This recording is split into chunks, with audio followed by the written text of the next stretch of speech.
Sixth standard polity பன்முகத்தன்மை அறிதல் part 3 video ஷார்ட்ஸில் பாருங்கள்.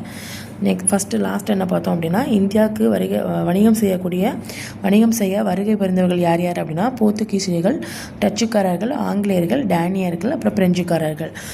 ஓகே, இவங்க என்ன பண்ணாங்க, இந்தியாவில் ஸ்டே பண்ணி என்ன பண்ணாங்க, அவங்களுடைய மொழி பண்பாடு அவங்க நம்ம நாட்டில் ஸ்டே பண்ணி இருக்கிறதுனால நம்மளுடைய மொழி பண்பாடு இது எல்லாமே என்னன்னா தாக்கத்துக்கு உள்ளானாச்சு.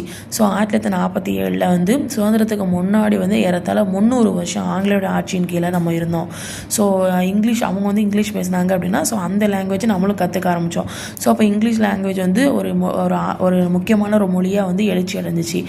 ஸ்கூலு, காலேஜ் இது மாதிரி எல்லா இடத்துலையும் பயிற்று மொழியாக, அலுவலக மொழியாக இங்கிலீஷ் வர ஆரம்பிச்சிச்சு.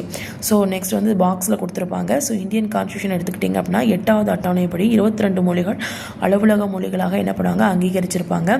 2004 பார்த்தீங்க அப்படின்னா இந்திய அரசு முதல் செம்மொழியாக தமிழ் மொழியை அறிவிச்சிருப்பாங்க. 6 மொழிகள் செம்மொழிகளாக அறிவிச்சிருந்தாங்க. அதுக்கப்புறம் சமஸ்கிருதம் அப்படிங்கிறது 2005, தெலுங்கு கன்னடம் 2008, மலையாளம் 2013, ஒரியா 2016. பண்பாட்டு பன்முகத்தன்மைன்னு சொல்லி பார்த்தீங்க அப்படின்னா மக்களுடைய பண்பாடுன்னு சொல்லி பார்த்தீங்க அப்படின்னா மக்களுடைய மொழி, உடை, உணவு முறை, மதம், சமூக பழக்க வழக்கம், இசை, கலை, கட்டடக்கலை, பாரம்பரியம் இதெல்லாம் சேர்ந்தது தான் என்னதுன்னா பண்பாடு. மக்களுடைய பண்பாடு எவ்வாறு வெளிப்படுது அப்படின்னா, ஒரு மக்களுடைய பண்பாடு அப்படிங்கிறது எப்படி வெளிப்படுது அப்படின்னா, சமூக நடத்தை, அதுக்கப்புறம் சமூக தொடர்பு, அவங்க சமூகத்தில் நடந்துக்கிற விதம், அப்புறம் நம்ம சமூகத்துடைய நடத்தையை பொறுத்து வேறுபடுது.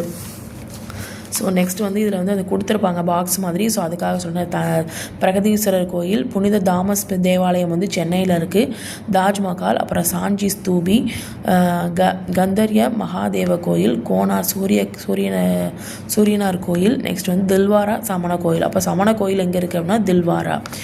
தில்வாரம் அப்படின்னு டேஸ் கோயில்னா சமண கோயில் அப்படின்னு ஞாபகம் வச்சுக்கலாம். நெக்ஸ்ட் என்னென்னா சமுதாயத்தின் ஒருங்கிணைந்த அங்கம் பார்த்தீங்க அப்படின்னா கலை மற்றும் கட்டடக்கலை. சமுதாயத்துடைய மரபு மற்றும் பண்பாட்டுடைய ஒரு பகுதியாக கலை என்ன ஆகுதுன்னா வளர்ச்சி அடையுது அப்படின்னு சொல்கிறாங்க. 28 மாநிலம் 9 யூனியன் பிரதேசம் இருக்குது. இப்போ 28 மாநிலம் 8 யூனியன் பிரதேசமாக இருக்குது. உவ்வொரு மாநிலமும் உயர்ந்த மரபு அப்புறம் நுண்ணிய கலை வெளிப்பாடோடு இருக்குது.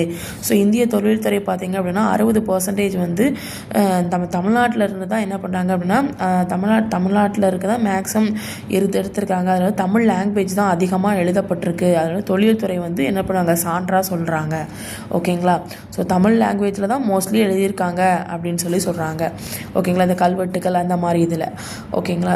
இது நெக்ஸ்ட் பார்ட்டில் பார்க்கலாம்.